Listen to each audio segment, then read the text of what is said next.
Hi everyone, just before we get into another episode of What a Load of Bulls, we just want to give a shout out to our partners, Newcastle Car and Truck Rental. Newcastle Car and Truck Rental are a locally owned company servicing Newcastle and the Hunter. Todd Holden and family pride themselves on being part of the local community, and you feel that when you step through their doors. It isn't a different person every time you call, it's the same people taking care of business and taking care of you. So next time you're in need of a rental, be it a truck to move, a ute for those everyday DIY jobs, or a car to get the family around on a day out, be sure to contact the team at Newcastle Car and Truck Rental by visiting www.newcastlerental.com or by calling 02 49 081 081. And don't forget to tell them DJ and Simon sent you.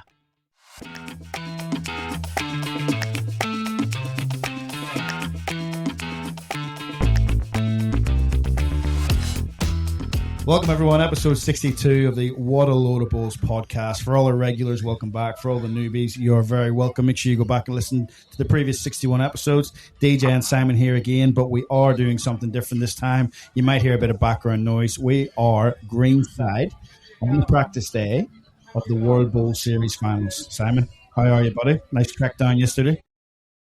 Good, DJ. Yes, we are live here at Club Barham on the northern Victoria, southern New South Wales border. It's about 3 hours drive north of Melbourne.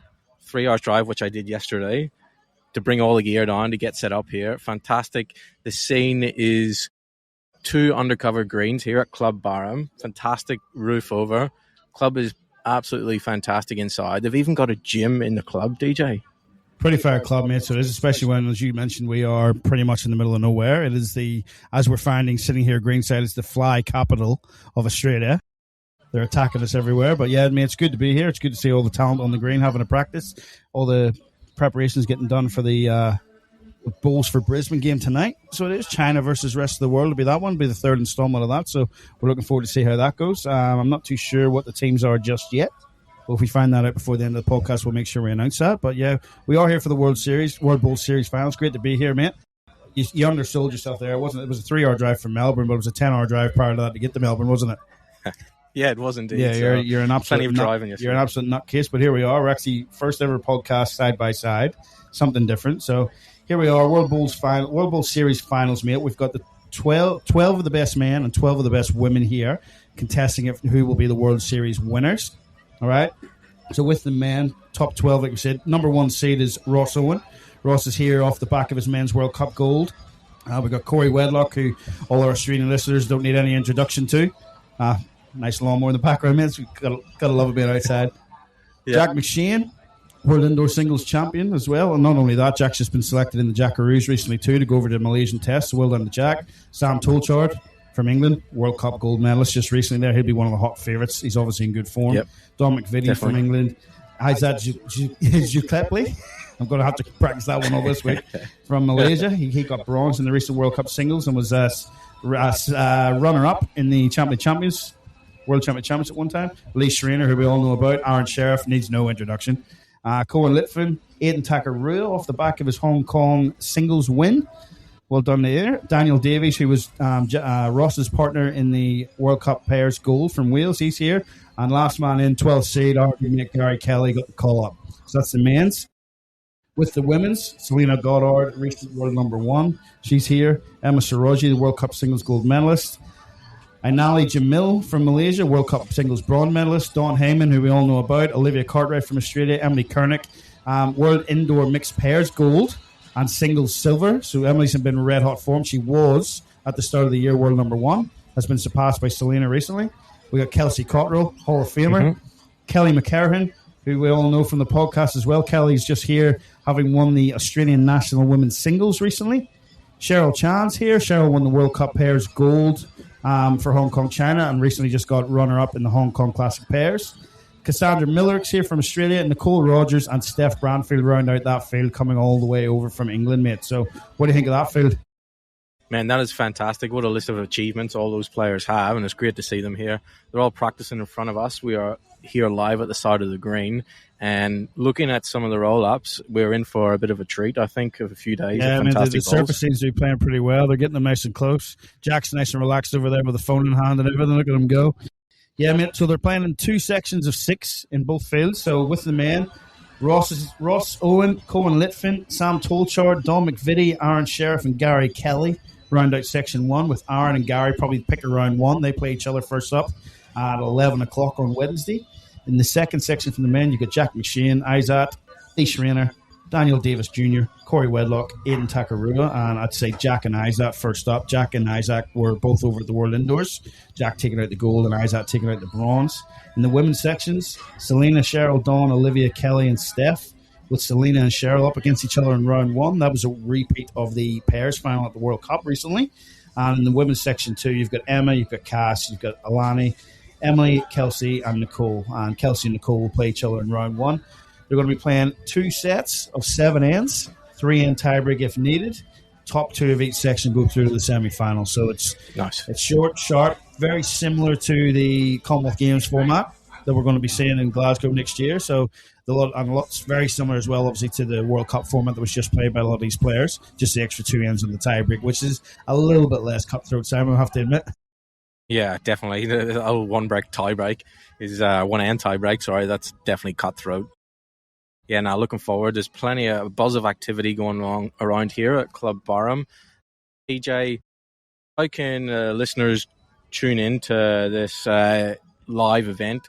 There is some World Bowls TV going and some bowls happening. How can they tune in? World Bowls TV, which is on YouTube. You'll see all the coverage on there if you're watching from around the world. Starting with that game tonight, which is the Tuesday, 6 o'clock, China versus rest of the world for the Bowls of Brisbane game. And then everything kicks off from Wednesday at 11 o'clock, and they're playing right through. The first session starts at 11, and the sessions are every 2 hours after that, with the final one kicking off at 7. For all our Australian viewers, that will be on Fox.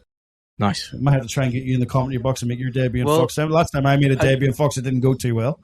Well, yeah, not only do we have world-class players on the green, but we're going to have a bit of commentary going on. DJ's managed to get himself into the Fox commentary box, so he will be commentating all week on the games.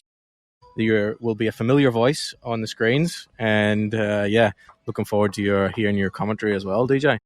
Yeah, thanks, mate. Well, that's pretty much a good intro, I think, for it. I think we'll just do the rounds now, grab a few players, have a couple of interviews. I think we'll maybe start out with Bowls coordinator here at Club Barham, Steve Arthurs, also known as Rowdy. But yeah, folks, enjoy the rest of the podcast, and something different.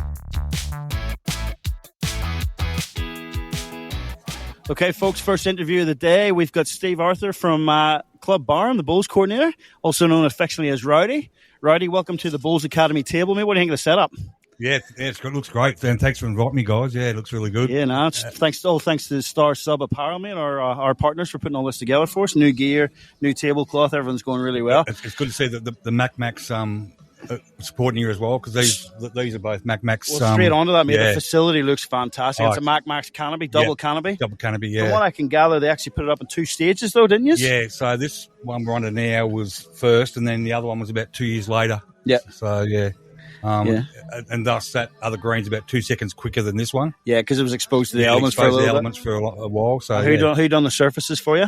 Tiger turf surfaces. And as you can see, some of the heads last night in the Pro-Am game, it's a great service to bowl on. We're just saying that now, mate. We've been watching the English rolling up here on this rink beside us. They're playing all the shots. They're able to get. You can't fault the surface, really. No, mate. We're pretty happy with Tiger turf, so it's really good. So, mate, Club Barham, how long have you been here now? Myself in the role, about 7 months. Yeah, nice. Yeah, but I've been a bowler here for 25 years. Oh, have you? And I was a board of director for about 4 years before that. So yeah, nice. And then I had 3 years before that with Bowls Australia as a regional bowls manager. So, yeah, nice. So bowls are sort of in my blood as well. So yeah, nice. Yeah. Well, mate, you're certainly on the map now. I mean, champions earlier this year, World Series finals now this year. I think you've got both next year as well. Is that right? Was it a 2-year agreement? Yep. So we got the World Champions next year. We've got this event for another 5 years. Oh, nice. So which is really good to have that locked in. Yeah. Nice. So how did that process come about? We have CEO Jason. Yeah. He's really proactive in getting big bowls events here and putting Barham on a map, and he's sort of been the driving force. And then the staff behind him are really behind it as well. So yeah. And Murray River Council coming on board. So you need that support as well. So yeah. Well, we didn't get down for the Champion of Champions, but all reports from the players and that was absolutely brilliant, really well run. I mean, I'm impressed in the day that we've been here so far with the facilities of the club itself, but also the volunteers that you have around helping as well. The program was great last night. It was great to give back to the members, wasn't it? Yeah. Yep. Even tonight, we've got not trying to rest the rest of the world. We've got barbie going, free snags, and we'll have half a dozen people behind the barbie cooking tonight, and they're more than happy to help out. So every club needs their volunteers.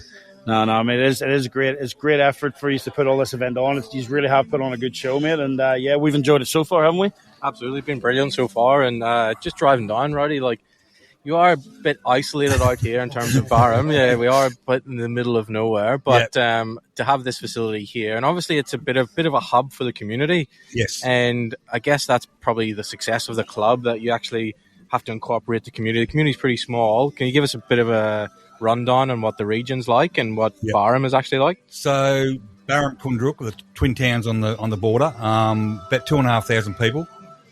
So when you drive in and see this facility in the club, you go, wow, look, for a small town, we punch above our weight. So there's a lot of hay, stone fruits, oranges, cattle, sheep, dairy farms. But Club Barham employ like 130 staff. So we're the biggest employer around the whole area. So and right on the Murray River, like it's we're pretty lucky here. Yeah, nice. I did see a lot of sheep when I was driving in. Every field, left and right, is just sheep. Yeah. Felt like I was a bit of New Zealand, really, to be honest. There's that many. Yeah. Coming in, I must say, I got that country vibe driving in here. Whenever you're driving for a couple of hours and there's no car in front of you, no car behind you, I felt really relaxed, and definitely wasn't in Sydney, and definitely no traffic. That was good. I felt relaxed instantly. So maybe, who knows, a bit of a move to Barham might be good for the soul out here. In case you didn't pick up, Rowdy, that was Simon's way of saying he's a free agent if you want to sign him up for penalties or anything like that. So exactly. But no, mate, it's great to be here. As Simon says, it is pretty isolated. You're in the middle of nowhere, really. Yeah. Fly capital of Australia, like we just said in the intro. But by all means, mate, the facilities you got here and the show that you put on for the World Events, you've certainly put the club on the map. So well done to you, the board, the management, on being proactive like that and helping the sport of bowls out. Yeah, thank you. Yeah, so we're pretty proud of what we've done, and to have Neil Dalrymple say about the World Champions, it's the best one ever held, like at our first attempt, it's pretty humbling, and we're pretty proud of what we've done, and we've got some big plans for the future as well. So, Well, mate, like I said, we've only been here just over a day now, but the players and ourselves, we certainly haven't wanted anything in the last 24 hours, mate. So you've done brilliant. The show and everything that you put on last night for the launch of the event and everything, brilliant, mate. So congratulations to you. Good luck for the rest of the week. Mate, it was great having a chat to you. Yep, thanks, guys, and have a good week, and anything you need, just come and see me. Thanks, Rowdy. Thanks, guys. All right, folks, next interview, we've got Emily Kernick all the way from England. Emily, welcome to the podcast. Thank you very much. Thanks for having me. No, it's great to have you here, mate. We obviously caught up in Kuala Lumpur at the World Cup. How was that event for you? Yeah, that was amazing. Sort of my first experience of a tournament overseas with the travel and the different weather and the different greens. So to be in and around the players that were there and compete against them on the different surfaces, it was a great experience. Yeah. Climate too, mate. That had a bit to play in it too, didn't it? It was hot, wasn't it? Yeah, it was at end of every game you were playing, you were drinking like 2 bottles of water per match. Like it was like nothing we experienced in England. Definitely not. So that was your first overseas international then, was it? Yes, apart from obviously like British Isles where we've gone overseas, like my first sort of away event. So that in itself was something new for me to try and adjust to. So How good's that? And this is your first trip to Australia? It is, yeah, very exciting. How was that trip? It was a long way. A long way sat next to Dom on the plane, that's for sure. I won't tell him that. You heard that? No, we'll get Dom on for a chat too. He'll get a chance to reply to that. Yeah, I'm sure he will. But mate, it is a long way from England as is. But we've just had a chat with Rowdy there. Barham's a long way from anywhere too, isn't it? Yes, it is. Yeah, we you obviously get to Melbourne. I mean, when we landed in Melbourne, it was raining, so that wasn't ideal. But then, sort of 3.5, 4 hours in the car, looking at the same thing left and right. So it's not much, is it? No, we were like, we might see a building in a second, but no. Just fields. If you drove for 3.5 hours back at home, you're nearly in Scotland. I'd be in Scotland, Jeff, from me. Just to give everyone a bit of respect. I'd be about the border, yeah. Yeah, I shocked Ross Owen when I was having a chat to Ross yesterday because I flew down from New South Wales, but I've actually had to fly. So I've got up at 6 a.m., 45 minutes to the airport, an hour 40 to get to Melbourne, 3.5 from Melbourne back into New South Wales. Wow. So even us living here, we still aren't used to the size of it. Yeah. Mate, give us a quick rundown of your year. You were world number 1 at one point. You had a very good world indoors. Yeah, so world indoors, obviously won the mixed pairs with Dom and lost in the final of the singles to Sophie. It was pretty surreal, to be fair. Like, I wasn't actually meant to be there because I lost to Catherine in our singles final, but she wasn't able to go, so sort of went as like number 2, ended up doing brilliantly. Winning that final with Dom was pretty special. How we won it on the last bowl. And he reminds us of it all the time. But to be fair, I watched that back. It was a pretty fair bowl to win. It was unbelievable, yeah. It's one of them, I think we've watched it back like hundreds of times between us. Yeah. But yeah, the feeling of when he made that was like the most adrenaline I've probably ever felt.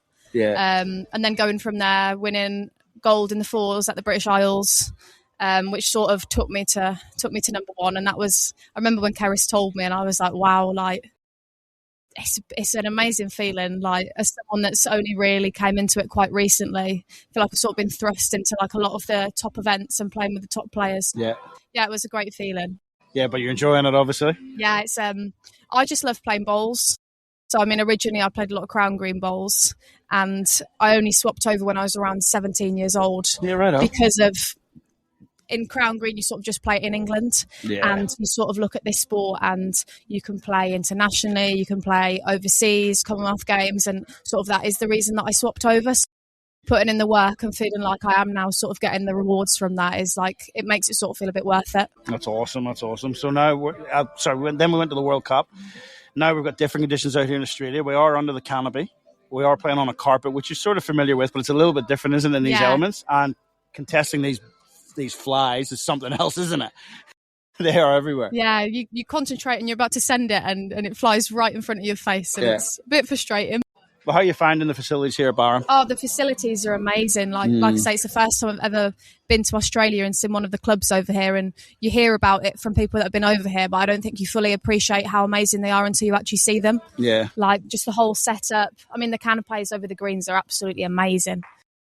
It's just a completely different world, really. It is, from the UK, isn't it? It's certainly an eye-opener. Yeah, so it is. And they're just becoming so much more common out here. Like, we're doing the same thing at our club, and they're all throughout New South Wales, Victoria, Queensland. Yeah. They're putting them up everywhere, but they're the way forward.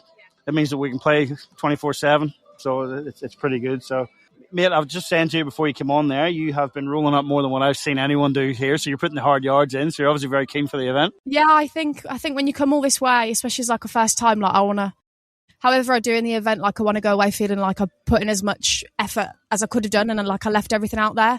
So for me, especially like coming and using a different set of bowls that I'm maybe not as familiar with, just trying to put in as much time as possible to feel like I'm giving myself the best opportunity. Yeah. And what do you think of the format? You had a bit of a run at the format of the World Cup with the 7-end sets, but it's a 3-end tiebreak this time around. Yeah, and it's a cumulative shots, isn't it? Yeah. So that's a bit different to everything that we sort of play back home. A lot of the set play we play at home is just like whoever wins the end. Yeah. So yeah, that's different to play in. Obviously at the World Cup it was just a 1-end tiebreak. Yeah, which is cutthroat. So that was, I lost quite a few of them, so I'm quite glad it's back up to 3. It's just, I think set play is great, obviously, for the televising and just the excitement, and you've got less ends that mean nothing. Yeah. Like, you're playing to 21 shots, like you can maybe have a bad end here and there, but if you have a bad end in set play and you drop a 4, then just adds a different dimension to the game, isn't of course. It's something that, Neil and the team at World Bowls is trying to develop, because we want to stay in the Commonwealth Games. We had a bit of a nervy run there. Yeah. We know we're in the next 2 and we're now a core sport, so that's good. But if this is what we have to adapt to, isn't it? Exactly. I think that's the good thing about bowls, is that you have got the adaptability to play on different surfaces, different, setups, singles, pairs, trips, fours, and I think the fact that we can be adaptable, it only bodes well for the future. It does. And you got a chance to play in the World Game for the Bowls for Brisbane 2032. You were part of the rest of the world team in Malaysia. I think you were robbed too of the MVP. If I'm honest. Not I think sure. Corey Wedlock deserved that. I'm not sure. We'll give it to Corey. Well, Corey likes the limelight, so we'll let Corey have that. No, mate, how was that experience? That was, I don't think I've ever laughed as much on the bowls green. I say like the week before I was watching the BPL from back home and watching Corey chuck his balls up, and then I'm skipping for him in the first set. So yeah, that was a pretty surreal moment. But it was just amazing, like playing alongside the Paras as well, and just appreciating how good they can be, and just the reach of the game and how good it can be at that level. Yeah, Nice. Aspirations for Commonwealth Games? Yeah, I mean, my main aspiration starting the sport was to play in a Commonwealth Games. So for me, sort of it's only the next cycle since I started, and being in our long squad back home, I feel very grateful to have the chance to be there, and I'd love to get to the final 3 and get the chance to be there. But obviously we've got very competitive players, so whoever gets selected for it, wish them all the best. But yeah, I want to be there. Well, mate, a good showing here is only going to help you, that. So yeah. Very good, mate. I'd love to have you back on another time. We might work on another time to do a proper episode with you. It'd be good to have a chat. Yeah, definitely. Yeah, but mate, good luck. Good luck for the rest of the week. Thank you for coming and having a chat with us. No worries. Yeah. All the best. Thank you. Moving on to the next interview, folks. We got Dom McVitie all the way from England here. Dom, very welcome to the podcast, mate. Welcome to Australia. First time over here. Yeah, thanks for having me. Yeah, it's interesting. Yeah, hot. It is, I'm isn't it? hot constantly. Yeah, and you were in Hong Kong only a couple of weeks ago as well. I mean, how was that? Mad. Just crazy. Yeah. Like, the only way I could describe it is playing bowls in the middle of London. Yeah. It was just, there was skyscrapers, like horns going. It was carnage. But brilliant. Yeah. Like, the greens were tricky. The pace was okay, but the lines were just tracky. And we played with Harry, who'd been there before. We kind of were like, we're just going to be really aggressive. So we just like played a lot of runners and were quite aggressive with it. And it did us well, to be fair. Yep. So lost in the final, so it wasn't too bad. Yep, no, not bad. And mate, you've had a pretty good year yourself anyway. Emily's already mentioned it previously. Let's go World Indoors. How was that for you? Oh, crazy! Yeah. Like, you win the singles indoors, you then get a chance to go to the Worlds in Aberdeen. There was talk of it being in Australia, and I was actually watching the Australian indoor final. Yeah, and they said, the winner of this qualifies for the World Indoor Bowls in Aberdeen. And I'm like, well, I was told Australia, so I'm hoping there's an Aberdeen in Australia. Yeah. There isn't. Well, there actually is. There is, yeah. It's an hour north of me. Yeah, and so that was still then the hope of it's in Australia. You don't want to go to that Aberdeen. Well, yeah. Do you want to go to the other Aberdeen either? Well, yeah, probably over the other one. But I mean, how was the whole event then? So you won the mixed pairs, you made the final of singles. Yeah, I think it was just brilliant. Like, she's probably slagged me off before, but going with Emily, I knew Emily. You're quite settled with Emily. So we kind of just gelled on the rink. We had a bit of banter. She got a little bit cross a few times. But, yeah, we just got on really well, and it was just fun. Yeah. We had fun. And I think that just showed when we played, because we were enjoying ourselves. We actually played better and just relaxed into it and didn't actually realise and think, we're playing at the World Championships. We're just sort of playing together. How good's that? Yeah. You had that good camaraderie and just bonded. Yeah, and there was no stress. Well, she would say completely opposite. Yeah. But for me, we just sort of, you did your own thing.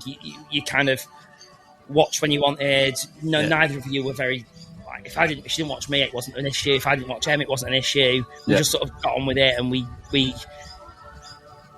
knew that what we needed to do to do our best. So, and that was really nice to sort of, for that to happen. Yeah, nice. Talk us through that last bowl. I think it's one of those that it's a 1 in 100. Yeah. And I don't need to get it again, fortunately. Yeah. But we talked about, I'd not played great. Ross had played a lot better than I did. And Emily fortunately kept us in the game sort of the 2 sets and gave me a chance to play it. And she was like, you play with this one? I was like, no, Ross is too good. If I get it with this one, we ain't going to get it. Yeah. So you've just got to back for me to get it with my last. And I think when I said that, the look was, well, you've not got very much so far. So are you going to get it? And I was like, well, we're going to have to. So we're going to have to just sort of hope I get it. Yeah. And then it's weird because you kind of let go of it and you think, actually, I think I've got this. Yeah. I think I'm really close to getting this. Yeah.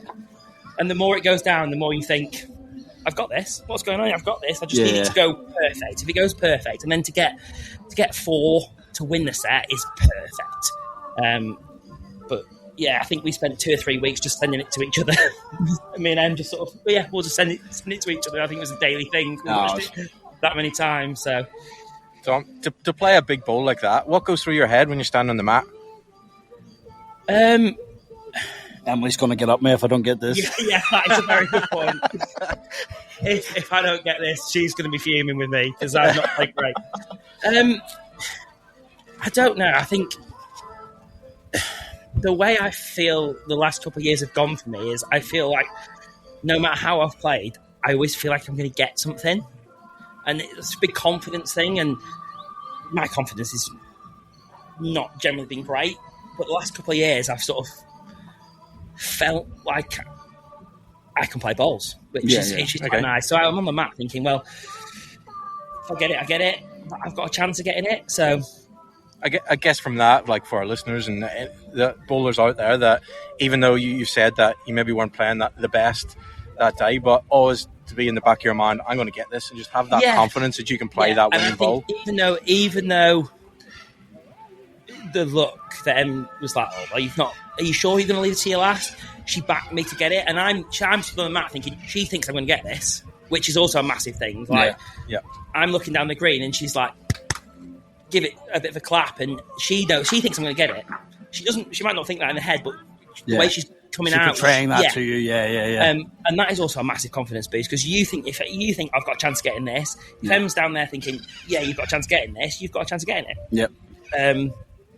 So I might not get it again. I might get a ball like that again. You've already done it once, and it's on YouTube for everyone to watch. Yeah, exactly. So, now, it's put you in good stead. You're here now in Barham for the World Series finals. How's that feel?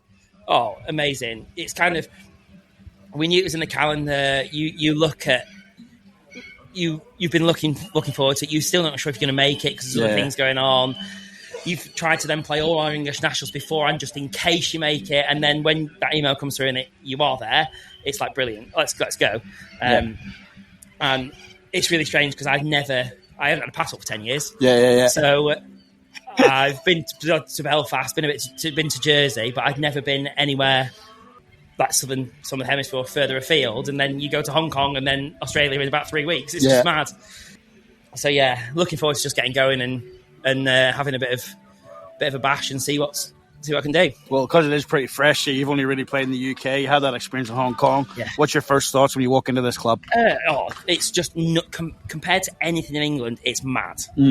Like the place itself is, I think, there's a population of like 1,500 people. Yep. And to have a bowls club that is like this, we're playing currently in a indoors in a 4-rinker that has been shut for 8 years because our club was closed because they're doing a leisure complex. So there's leaks down the side of the roof still because it's still being kind of, we've reopened it, and you walk in here and there's restaurants and 2 6-ring or 2 8-rinkers.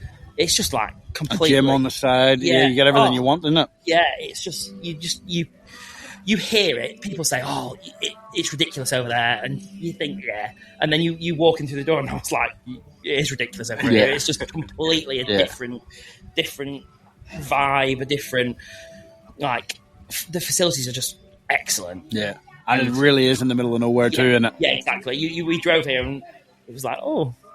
Surely you're going to come to somewhere in a minute that's going to be a bit more built up, and no, you're not. No, you're not. I'm getting like, have you ever watched Cars?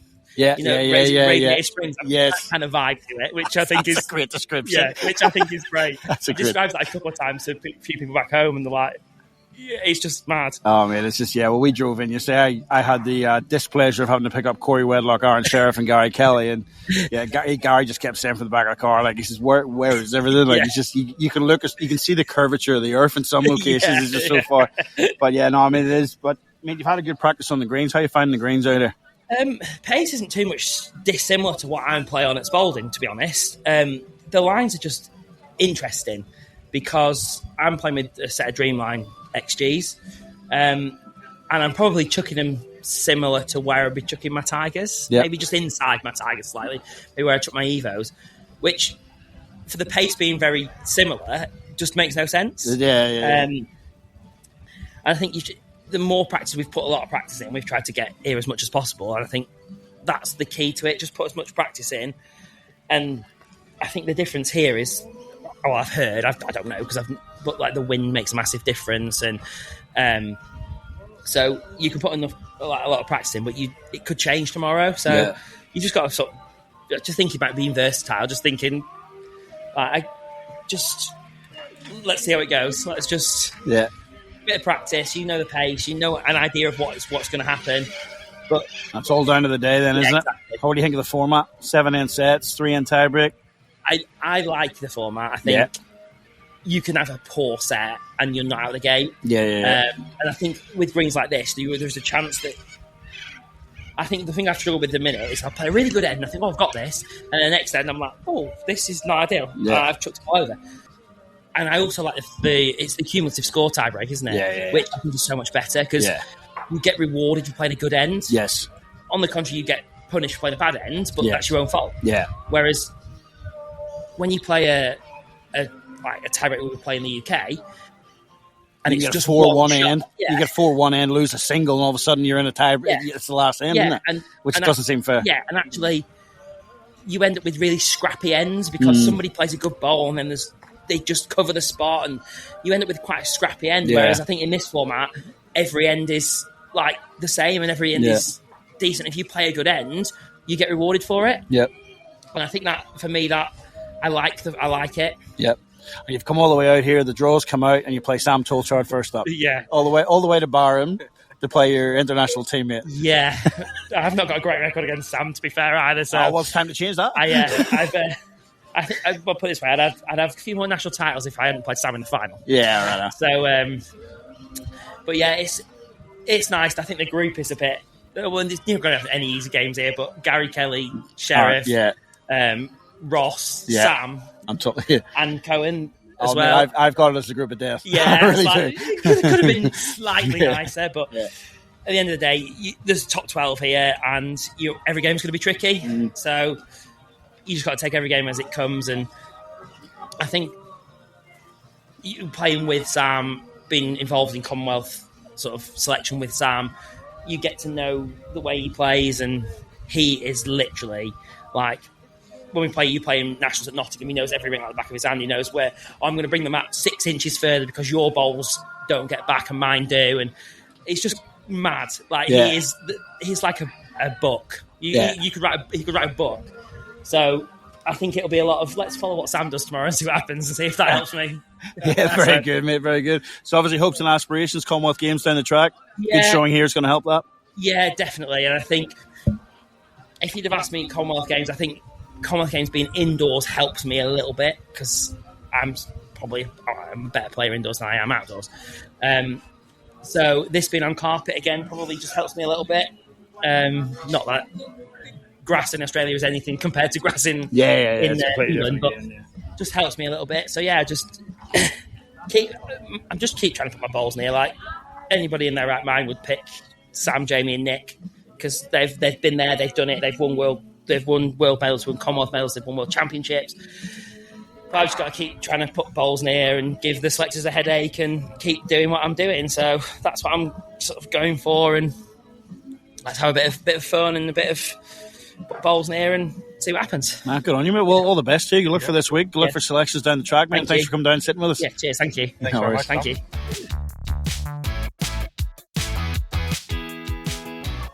Well, mate, we caught a big fish for this one. World number 1, Selina Goddard's joined us. Selina, welcome to the podcast. Thank you very much for having me. No, it's great to have you here, mate. Thank you. What a year you've had. Yeah. How's that ranking the rest of the career? You've had a pretty good 2025. Yeah, it's been pretty nuts. I guess I've played in a lot of events where there's been some really great outcomes, but I do actually think back to 2024 when I decided to choose to play in, Victorian Open, the Australian Open, and a few of the other events around. It was a conscious decision, genuinely and only because I wanted to play in new events and against different competition to better my game. Yeah. And so to kind of come out with a few great outcomes is feeling like such a bonus there. Great outcomes. That's underselling. It's underselling it. Didn't you win everything at the Victorian Open? Apart from one, yeah. Apart from that's a great. She sees that's a great outcome. I don't know how we describe that. I think just winning a club singles would be a great outcome for you and me, DJ, wouldn't it? Yeah, that's a pipe dream, I think. But great outcome from the world number one. It's been a super year, and obviously you're based in Auckland, but you're playing a lot of bowls in Australia. Yes, So yes. you're flying back and forward regularly. And making up a lot of air miles. Yeah. I actually had a look at November, and it sounds awful. But we had the World Cup on, had a wee holiday in Thailand afterwards. There was a few Australia trips, then a few like within New Zealand. And I calculated it all together. And in the month of November, I've flown around the whole world. If you tally them together, yeah, nuts. So I was kind of wondering, I was like, why do I feel so tired? And I kind of looked back at everything that sort of happened. I'm like, you know what, be kind with yourself. That's probably why you're flying around the world. Yeah, very good. Plans for next year, just to continue. You're going to stay with Cabramatta Bowling Club, fly in and out? Yep. Yeah, that's it. And I think something we'll see a bit different next year is the international calendar. Yeah. So it was a wee bit, a bit quiet more at the start of this year. But next year with the Com Games in July, I think that we're going to be seeing a few probably requirements in terms of preparation for the Com Games. Yep. And I mean, I'm really hoping that sort of still works in with being able to play in events like the Australian Open, Victorian Open, and obviously at Cabramatta the pennants there too. So I'm sure everything always works out in the end, but hopefully I can still play in them all. Yeah, nice. You just mentioned about the World Cup. How did you find that experience in Malaysia? Had you been there before, or? Time to Malaysia. Yeah. So, we obviously had the portable rinks, and then we had the stadium carpet, and those were very polar opposite surfaces. The stadium carpet was a challenge. Yeah. It was, I think, in terms of what we were seeing the bowl do kind of felt a bit unnatural to what we were used to. Yeah. And then we'd get over to the portables, which was quite exciting because that's what the Com Games is meant to replicate. Yeah. So that challenge there, against with the competition that you're up against, there were just some incredible bowls being played, and it just, reminded you that that's exactly where you wanted to be. Yeah. Absolutely. You and Caitlin had a good run in the pairs. Yeah, just coming out way with a silver medal in the end, the Hong Kong China, but the girls played well in that final, didn't they? Yeah. Oh God, yeah. Like when we look back at the results of that, and we went into each of those last ends and both sets, it was all even. Yeah. And so we sort of felt like it was probably our worst performance as a pair, to be honest, during the whole event. So we came off that feeling not only gutted that we didn't get over the line, but probably gutted that we didn't put on our best performance. Yeah.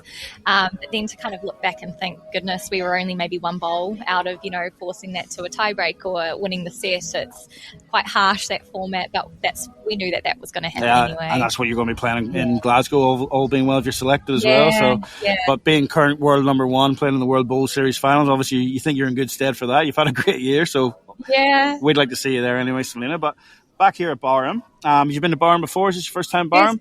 First time. Yeah. How do you find the facility so far? Oh, amazing. Yeah. Like you travel out all this way and you just see a lot of the same trees and grass. Yeah. And then you end up here and the club is amazing. 2 undercover, carpets, and the staff here are incredible. The hospitality is amazing. The only thing I kind of got to get used to is all these flies around. We've been talking to everyone about it. It is the fly capital of Australia. Yeah. It is unbelievable. The wrists will be getting very flexible, I think, during this week. Swatting them away. Just touching on that, how are you going to deal with that when you're playing? How do you reckon, distraction-wise, like obviously, do you reset? Do you take a step back if it gets too annoying? It's really interesting you say that, because during these practice days, I've actually thought that myself, because when you're on the mat and you're going through your routine, it's not normal to feel something touching your face or going in your eye or in your nose. Yeah. And so I think I've sort of practiced, like, how far am I going to let a fly go before I know it's going to affect me? And and what do I do? So I think, like, for me, if it's in my eye or if it's in my nose or my ear, I have to pull back. But other than that, if it's just sitting on the cheek, I think I can cop it. You can get away with it. Yeah, so I think case by case. Luckily, they are encouraging fast play, but luckily there is no shot clock in play. I was just about to say, because there was a rumour at one point there was going to be a shot clock. I'm pretty sure it's good. There'll be a few timeouts called if there wasn't. Exactly. But what do you think of the format? Really good. I think that I guess when I think of singles, I probably am a bit of a traditionalist. I do love 21 up, 25 up. I think that you kind of get the full story of a game there. You can kind of have you can get ahead, then you can claw back, and you can see it all. And in sets play, I think 7 ends is probably a bit different to the 9 ends that we might be used to. Yeah. You know, what you see over at the World Bowls Tour, their Potters. singles, Potters. But I still think with 7 ends, it does allow you to actually work yourself back into that game. You just really can't afford to drop any more, you know, a 3 or a 4. Otherwise, I think the strategy of how you play that game changes immensely. So in terms of, I guess, broadcasting and coverage, sets play is great. However, I still think there's a place for 21 up as well. I'm with you on that. Yeah, we're with you on that too. Yeah. I'm with you on that too. But obviously, we got to be careful because we're trying to keep Neil sweet, aren't we? There's a place for both, right? There is, man, and it's something that the sport needs to adapt to. Especially like we just spoke with Dawn there too. We had that scare of maybe not making Commonwealth Games. Now we know we're definitely in the next 2. We're a core sport, but we still got to fit in. Like T20 cricket, people were skeptical of that when it first came in. It's definitely got a place in the game now. It hasn't taken away from Test match cricket either. But yeah, I look at the two of them very, very similar. That, you know, there is the purest form of it that we want to still have that place for. So no, hopefully that continues. Well, obviously, mate, hoping to go away with the win, world number 1, and come away with a win this week. Oh yeah, well, look, we'll just try our best. I think you seem pretty chill, mate. You don't seem the pressure doesn't seem to be getting to you being world number 1. I just think it just gets to a point where for myself, like, the outcome of everything is the bonus, but the only way I'll be able to feel quite content with how I did is knowing that I'm sort of sticking to what works for me. I know if I can just stick to, like, my processes, my pre-shot, my delivery, and how I approach a game.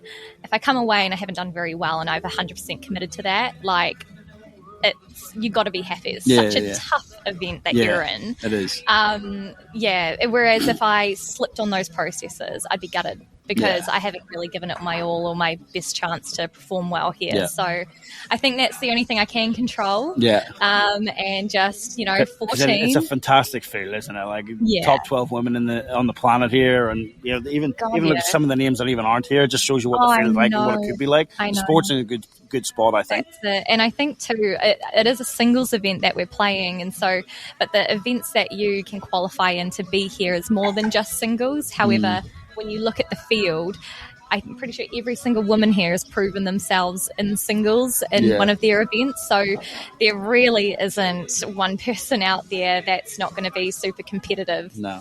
Well, I think it's a great concept, having this type of thing at the end of the year. It's following suit to the World Series finals with tennis, and it's something new that they've brought into the sport. The World Cup was new that they brought into the sport this year. Hopefully it's 2 things that we see continue going and we grow the profile of sport. Yeah, I think having that something to reach for as well, like with the World Bowls Series events, I know for myself, genuinely, I wasn't looking at that calendar being like, oh, it's on there, I should go play in it. It's just ironic that they were all on there, which I think worked out really great for me. But then I guess hopefully, I think seeing events like this happen and seeing the opportunities that you can get, that might actually encourage people to try and play in a new event and see how they go and have something to strive for. Absolutely. It's got to start somewhere, and I think it's got a pretty good footing to start off here as well, so we do. Yeah. So Potters early in January, you're heading over there, aren't you? I am. I know. It's a bit of a bucket list event, to be honest. Nice. Like being a Kiwi or even, if you're from Australia, it's really hard to get over there.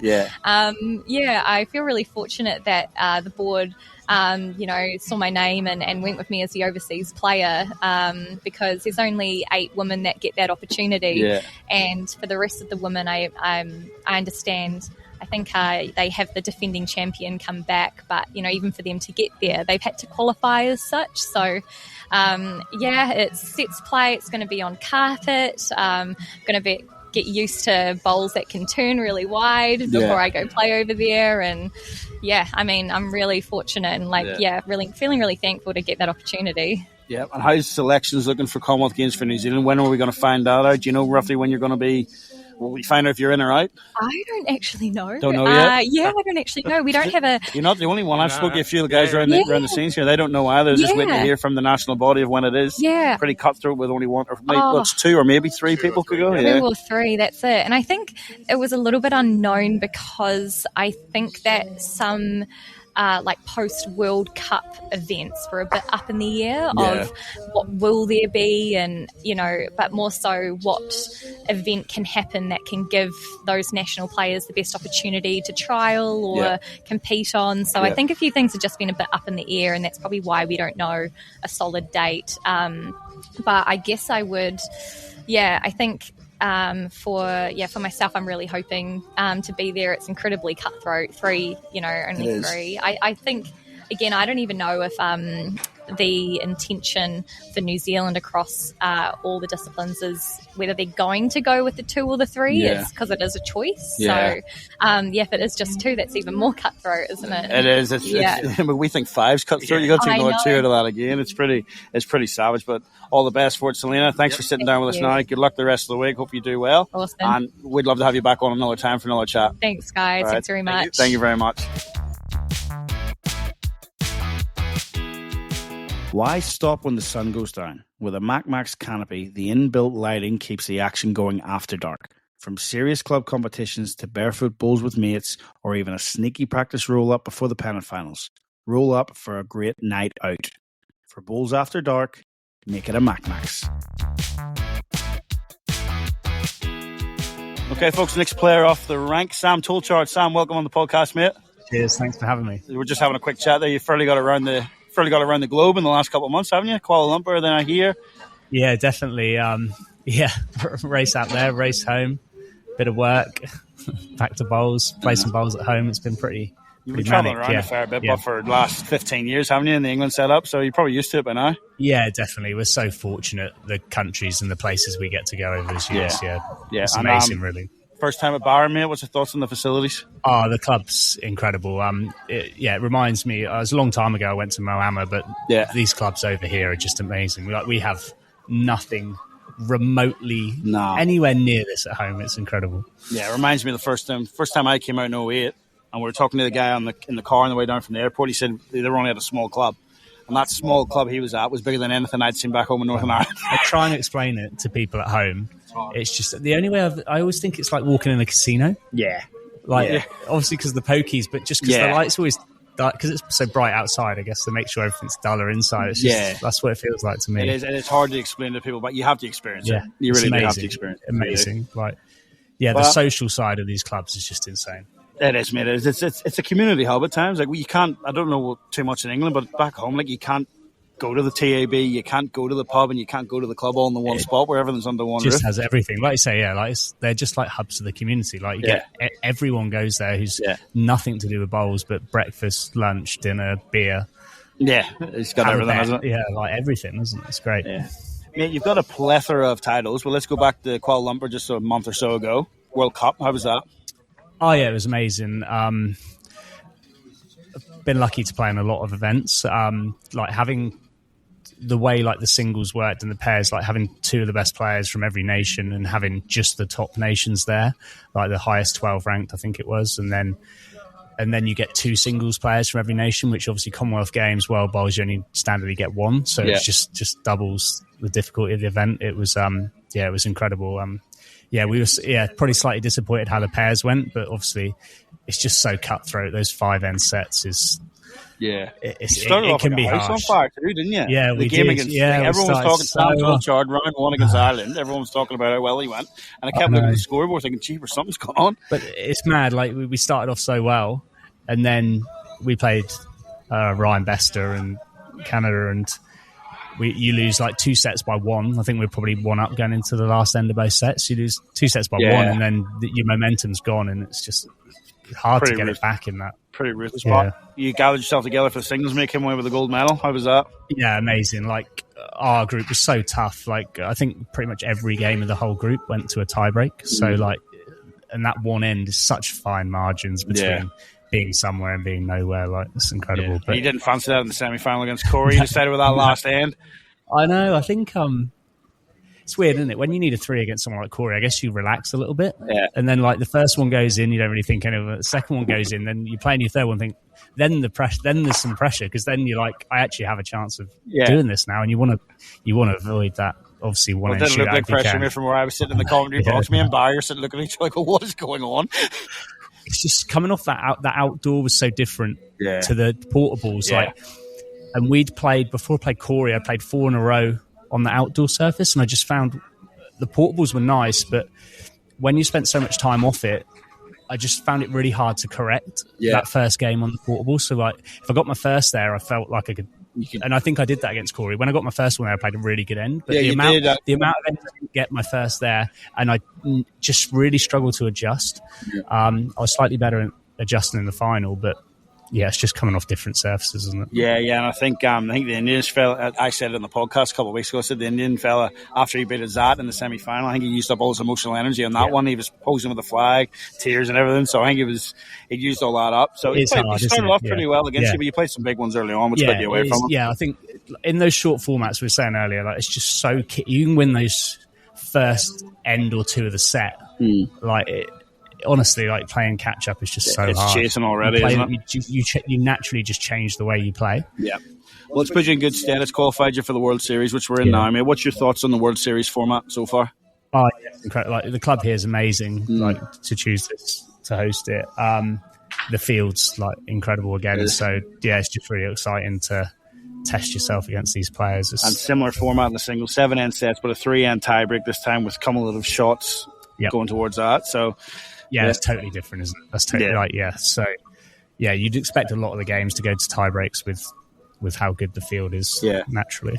Yeah, and you've had much of a practice on the green so far? Yeah, we're lucky here late Saturday and managed to get a go then, and it's really good. Like, I've played on a few carpets out here in New Zealand, and it's probably the best one I've been on, to be honest. It's pretty fair wrap, that one, so it is. So, no, it's looking good, man. We've been watching the roll-ups here today. It's the practice day that we're in now, and everyone seems to be getting the lines and all that right. So it's set up for some pretty good bowls this week, hopefully. Yeah, definitely.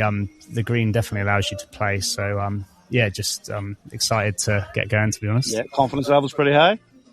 Yeah, it's all on the day, isn't it? Like, everyone here is a good player, so you just got to focus on yourself. And we said to Dom there earlier, you've come all this way and you have to play your international teammate in round one. Dom fancies himself. He does, He fancies himself. He's talking himself up there. He reckons he's got the wood on you.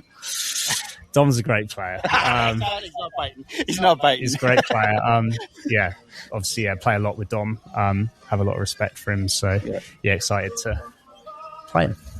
Man, it's no easy games here. He's definitely got the grip of death. It's tough. It's tough work. If you play well, you give yourself a chance. If you don't, then you're going to be struggling, aren't you? So you just got to try and focus on yourself and just play as well as you can. It is, man. And obviously you've got to go one eye on Commonwealth Games next year in Glasgow. So what have you got coming up after this in preparation for that? Yeah, so obviously, as you know, we sort of play our individual nationals at home throughout the winter period. We've got one squad weekend left, which is right at the start of January, and then I think they're picking our team after then. So, and then I'm not sure if we'll have a few events. Maybe I think they've still got the portables in Malaysia, so I don't know whether there'll be some potential multi-nations things over there. But it'd be interesting to see if how similar the Commonwealth Games greens are actually going to be to what we were in Malaysia, because hopefully it'll be the same people building it, and then you got a rough idea what it's going to be like. And you're used to the portables too, playing at Potters a couple of times as well, so you know what it's like over there in the UK. So yeah, definitely. I mean, Potters is a lot different to what was in Malaysia. I guess it's a newer build. Potters has been down a long time. I think they're changing it this year, actually, at Potters. I think they're rebuilding it, so that could be way different again. But I think we're very fortunate enough at home that our indoor surfaces, we're going to have something to compare that portable to somewhere. So... yeah, so it's an advantage for the UK, this Commonwealth Games. It sounds like it. Yeah, definitely. I'll put you on the spot here, mate. Have you got a preference in event? Like, if you could only play one of those events, the pairs or the singles, have you got a preference? Because you seem to be very versatile. You've won medals as a skipper. You've won it in singles. Do you have a preference in format, or are you just happy to play? I'm just happy to play. Yeah, I like whatever I'm in. I'll give me absolute all to. We'll ask him off air. Tell us off air. Yeah, we'll do it off air. Good on you, mate. Look, Sam, thanks for the time, mate. Good luck for the event. Good luck for down the track. And like we said earlier, we'd love to have you on for a full episode at some point too, if you're up for it. So great speaking to you, and I'd love to. That'd be great. Legend, mate. Thank you. Thanks, Sam. All right, folks, final player interview today, and we've caught a big fish again. We've got the number one seed in the men's side of the draw, Ross Owen. Ross, welcome, mate.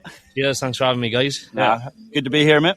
Yeah, absolutely. Yeah, delighted to be here. Long trek from the Welsh Valleys to get out here to Barham, isn't it? Oh, it is a long trek. Yeah, felt like the longest 2 days of my life, to be fair. But yeah, it's good to be here, and to be part of a special tournament, and the inaugural tournament is great. I'm grateful for the opportunity. Yeah, well, mate, you're here off your own bat. You've had a good year winning the indoor singles for the British Isles, and then the World Cup with Daniel there in Malaysia a couple of months ago. So we've talked to everyone else about that. I'll ask you about Malaysia as well. How was that experience, and then coming away with the gold? Yeah, it was a great experience. Again, inaugural tournament. It was great to be a part of. Grateful for the opportunity the Welsh Lawn Bowls give us to go over there and give us the chance to perform. And yeah, it was the event was run fantastically from Bowls Malaysia. It was second to none. I think they were looking forward to hosting after not hosting a big event for such a long time. And they did a spectacular job with all the volunteers around the place, and made all the players feel very welcome. The conditions were tricky. Not used to the humidity. Was the toughest part to play. The outside green was quite difficult, but the portable rinks were pretty good. So we were lucky. We had the first 3 games in the Pays on the portable rinks, which just set us off in that Pays tournament. And thankfully, we didn't look back after that. Yeah, it was good. And that final, obviously playing a couple of legends, and Jason Banks and Paul Foster, who unfortunately aren't with us at this event. Would have been nice to have them here too. But yeah, talk us through the final, mate, because you played an absolute wonder bowl to win it, didn't you? Yeah, to be fair, we knew it was going to take a monumental effort to beat the pair, their ability in the final. But we backed ourselves and just said to ourselves, just give ourselves a chance and play like we had been. We were confident on the portable rinks for sure, and just said at the end of the day they've got 3 bowls each, just like we had. And they come out the blocks flying. They won the first set quite comfortable. Regrouped for the second set, and we managed to get off to a good start and win the second set with a little bit of a few shots to spare going into the last end. So I managed to get over the line in that. And to be honest, then one end shoot offs to anybody. We were throughout the tournament in the singles in particular. We both lost a few one end shoot offs, which the singles could have been a different story as well. But thankfully, on the occasion of the Pays final, we managed to win the all important one. Jason nailed the jack on the last end, and Danny just tried to arrive to the head and just missing, but landing on the edge of the rink, which gave me a massive opportunity to sort of get the ball onto the jack. And Danny's was literally like cut a few inches off in the ditch, and left Paul with a few big tough shots to try and get the shot back, which thankfully for us on this occasion we managed to hold on. Well, mate, yeah. So just on that, mate, it was a cutthroat format. What's your thoughts on the format?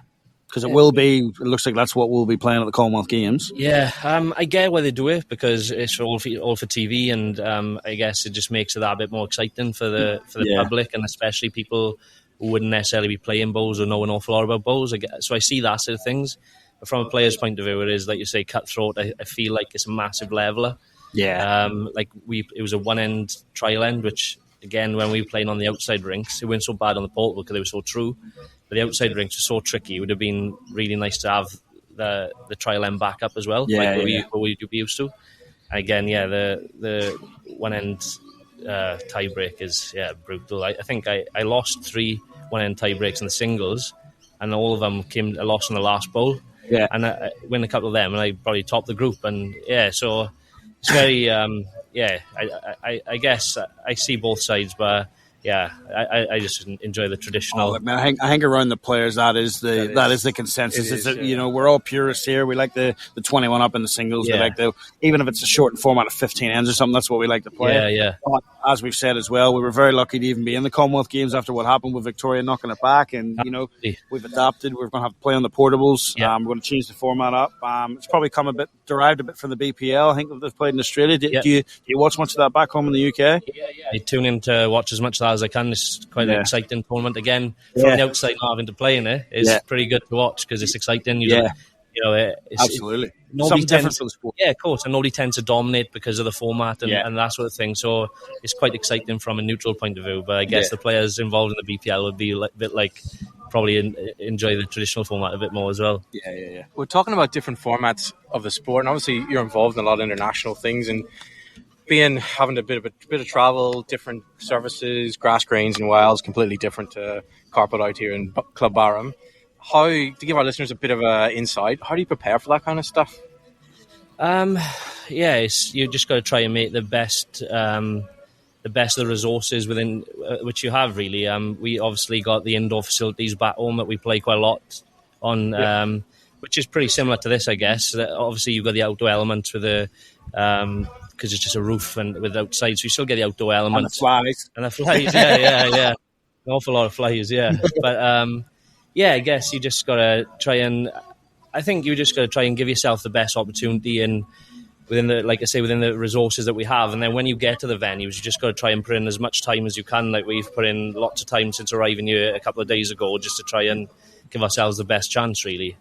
Yeah, and I think that's from the few of the players that we've talked to, DJ, that's one thing that's coming through, is that the players are down here early before the tournament, a couple of days before practicing. Like, if we've got listeners out there and they just think they can rock up on a Saturday or a weekend and play their best bowls, or rock up to they're playing away at a different club, they have one or two ends and think that they can play.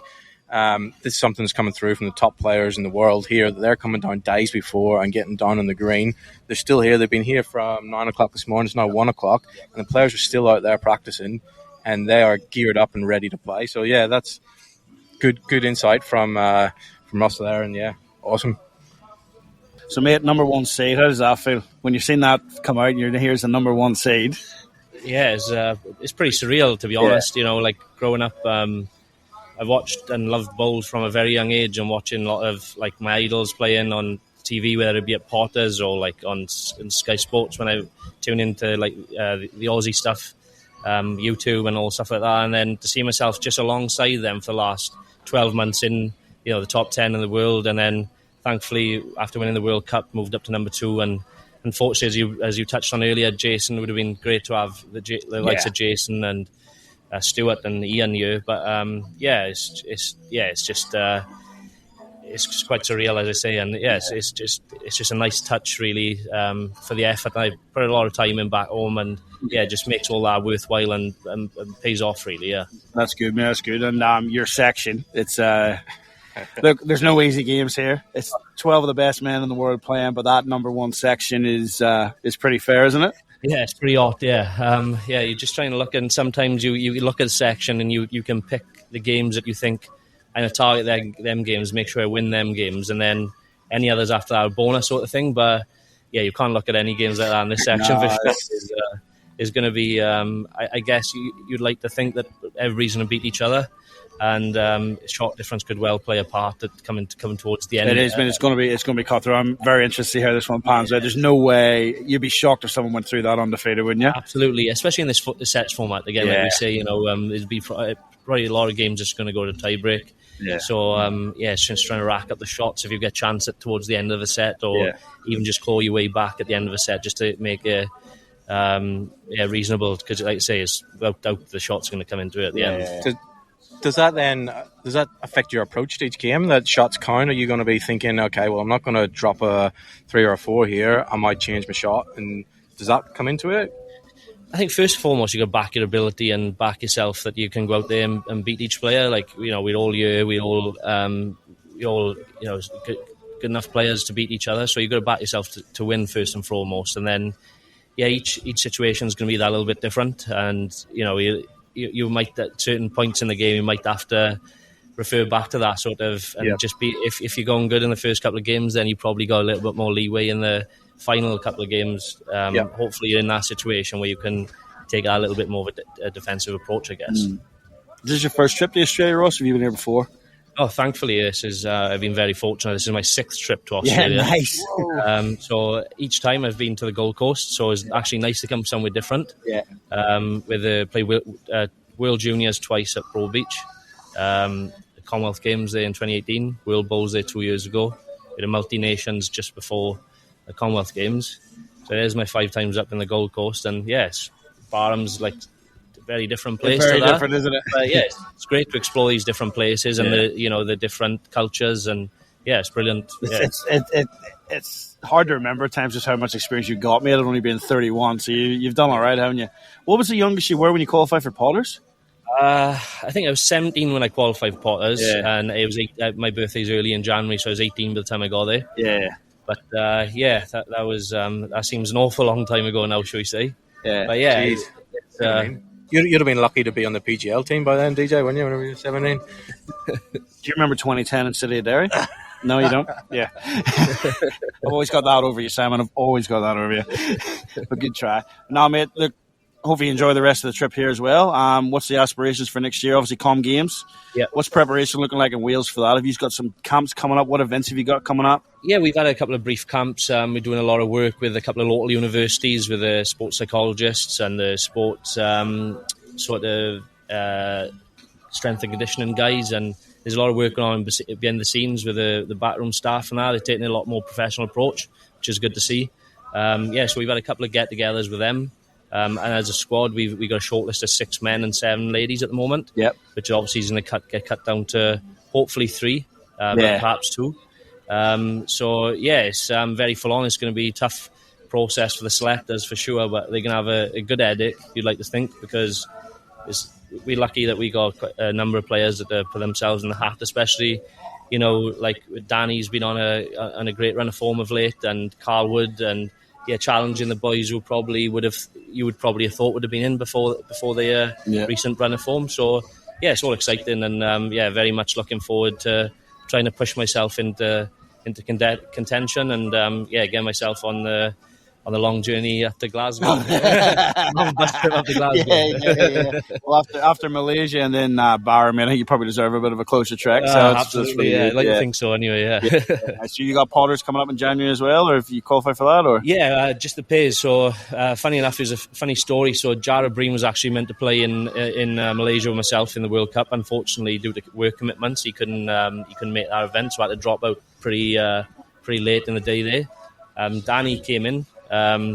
Obviously done well there, but myself and Jared were meant to play in the Pays qualifiers for Potters, and because Jared had dropped out of that, I said, do you mind if I play with Danny for a bit of roll-up practice time, because we hadn't played a lot of any Pays together. So and he was more than happy, because he's work commitments, like you say, he hasn't been able to commit as much as he'd like to with his new job.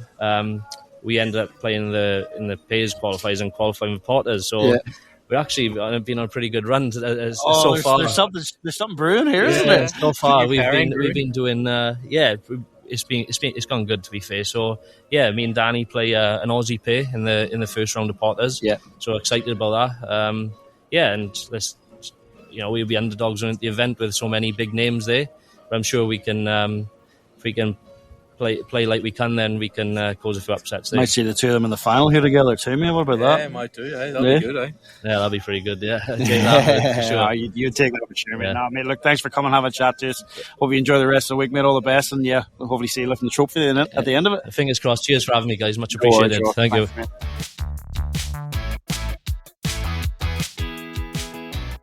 All right, Simon, that pretty much wraps up the player interviews, but we've got a nice conclusion coming up here now. We're very blessed with our next guest. You like what I did there, don't you? Baz, welcome, mate. Welcome back into the box, mate. How are you? Good, boys. You look fantastic in that star sublimation gear, I must say. Jeremy and the team have done a really good job there, and you're looking $1 million with all your branding here, so well done. It's super, mate, isn't it? Yeah, thanks for putting us on to him. He's done an awesome job. Simon picked all this stuff up yesterday. Tablecloth, backdrop, all the gear to wear. It's fantastic. It's comfortable too. So it's very comfortable. Lightweight, and obviously Australian made and 2-year warranty, so star sublimation, get around him. Well done, boys. Absolutely. Mate, we're here at the World Series Finals. The two of us are lucky enough to jump in the commentary box again. You'll be doing a few bit of emceeing around. Mate, the facilities here at Barham, how good are they? Yeah, I put Corey Wedlock on the spot last night, didn't I? Yeah. Which is the largest river in Australia. I think he was either going to say Mississippi or the Nile. I didn't know which one he was going to come out with, but we soon found out that it was the Murray River, and it's right here on our doorstep. It is indeed. Of course, standing right across South Australia and Victoria and New South Wales. We're in God's country, plenty of nature around, and brilliant facilities. You get a little bit lost inside the clubhouse. It's that big. And when you come out here and you see these two Max canopies, they're just state of the art, and they're fantastic. And what they're doing for community engagement and getting people down here through school programs, which we had yesterday, corporate bowls, barefoot bowls, and arguably the most prestigious tournament going on in the world right now, the World Bowl Series. For sure. It's the inaugural one too. It's one that we like to see build up and have every year. So it'd be great. Club Barham seem to be the host at the minute. And getting back to the canopies, man, it's just great technology, isn't it, to get these things designed. Interesting structure here too, in that they designed it as a double, but they built it as a single to start with, and then added the other one down the track just whenever the funds were there. So it just shows you any clubs that are thinking double canopy maybe can't, fulfill the needs of it right away. MacMax can design that for you, and down the track you can get it done. So yeah, fantastic facilities here, mate. Yeah, they really pride themselves on MacMac is being able to create bespoke designs. So really listen to the clubs and listen to the council and all their wants and needs. And you look at all the future projections of growth in the suburbs and the areas they're putting it in, and making sure that everything's built for longevity. And you only have to look at places like Ocean Grove now. They'll be hosting a world event next year, and Deer Park will be going ahead with their roof and hosting the UBC next year. So it really is the future, and it's only a phone call. It's just a phone call to MacMax. The team will come out, assess the situation, and they're just brilliant at what they do. And they've been a partner in the sport for many years now. And the thing about MacMax also is they're a worldwide organisation. They stretch out right across the world, doing major football stadiums and that, and they really are the best in the business. They are indeed, mate. And we're very lucky to have them sponsoring us on the podcast here too. So, mate, you looking forward to the event? I sure am. And, I look at the list and you go, wow. And I'll probably put Simon on the spot. Just trying to pick the actual winner. It's going to be hard. I've got probably a couple of favourites for me, not because what they've won in the game or anything. I just think it'd be really big for them on their resume to not only get the win, but then to really push for that Commonwealth Games selection next year. Yeah, absolutely. Simon, we're going to put you on the spot a little bit, mate. He loves a prediction, Simon, mate. Let's go your top two men. Top two men. And top two women, so your finalists. I'm going to go with Omar. I'm going to go with Aaron, because he let us into a little bit of a secret last night, didn't we? We were sitting with him at the table. He goes, I've been rolling up pretty rubbish. And usually that is a good sign that he's going to go good at the tournament. I concur, yeah. So that happened in the Aussie Open. Said he was rolling up pre-tournament. It's pretty rubbish. Ended up winning it. So he's definitely up there in the top two. The other one, I'm going to go dark horse, Jack McShane. Nice. Yeah. That's my top two men. Women, I'm going to go Emily Kernick. Yep. She's up there. And also Kelly McCarran. Nice. That's my top two picks. What about yourself, Baz? Yeah, I'm not too far away from you, but I think Emma Soroji just winning the singles over there in Malaysia fairly recently. Emma's... she's been around a long time, even though she's still fairly young. Very consistent on all surfaces, and so she should be with that delivery. I mean, I was put on the spot in Malaysia. Whose delivery would you want to copy? Now, I think DJ was sort of more asking me a male's delivery, but if I was a female, I'd want to steal Emma's delivery straight up. But I had a game in the Pro-Am yesterday because Corey did his back, or I might have kicked his back in to get a sneaker game in the Pro-Am. But no, I was a big fan of young Nicole, so from England. Don't know much about her, but saw her over at the UBC last week, and she played brilliant yesterday. So there's a couple there. In the men, guess what? You know when you're backing a greyhound and the 10 box or the 9 box, that comes in from a scratch greyhound. Well, Gary Kelly. I knew that was coming. You guys are as thick as thieves. I'm gonna goes Gaz. Yeah, I'm gonna look after my Melbourne Pulse teammate. Look, Gaz is he's on a bit of a sort of nothing to sort of lose kind of motto, So look, we know what Gaz can do on the indoor and on carpet. That's a bit of a no-brainer. So, and we know what Gaz can do with a chip on his shoulder. Yeah, so a little bit of a. And look, to be fair, always in the high rankings. He's been in the top 10 for forever and a day, and I know he'd really want this because if he can come away with a win here, that really puts his hand through the clouds when it comes to getting that almost. Well, it is a Northern Hemisphere Com Games, but not quite a home games. But so that's Gary, and I'm going to go with a bit of youth. So he's another one that's got a little bit of a point to prove. And that's young Colin Litvin. So Australian Open, last 2 years in a row, semi-final and a final. Yeah. So his singles players there. I know it's a couple of, sort of Aussies. Gaz is now sort of an Aussie, but I think Colin, same thing. His ranking sees that he's here. He's not in the actual Jackaroo squad, but these events, grab him with both hands, you never know. Fair enough. Fair enough. There's your predictions from Simon and Baz. We'll see how that pans out over the weeks. Yeah, Baz, thanks for coming and joining us, mate. I know you're the busiest man in bowls at the minute, so it's nice to get 5 minutes with you. Yeah, Simon, 14-hour drive just to be here, mate, to be part of it. So it's good to see you here. Yeah, it's good. I know a good podcast to listen to while you're driving. Yeah. Very good. All right, well, I'll do it for this time, folks. Simon's going to get this one out as soon as he can. We'll be back in a couple of weeks' time with a bit of a review of how it all went and some results for you. But as always, folks, keep that little disc on the inside. And good luck on those greens.